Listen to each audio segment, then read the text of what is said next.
Завершился первый день соревнований первого этапа отборочных игр Дыгына. Всего участников было 34 из 18 команд.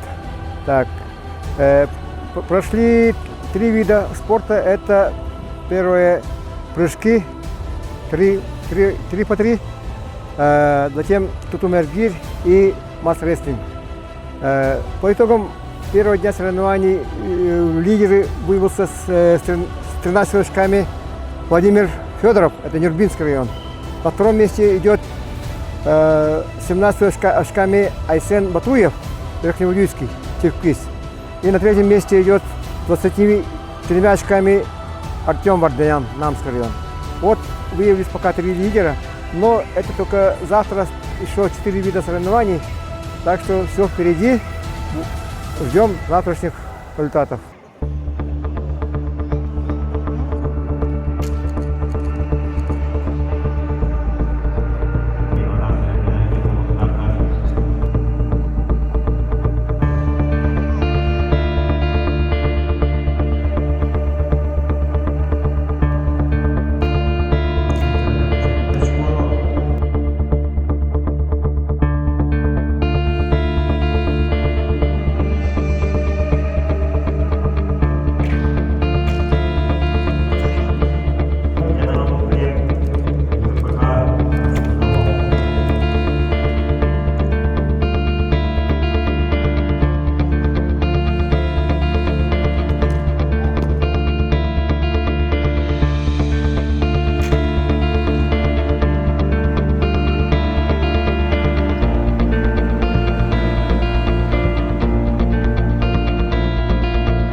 На данный момент все сильнейшие спортсмены-многоборцы, прошлогодние призеры Айсен Батуев и прошлогодние финалисты Павел Друзьянов,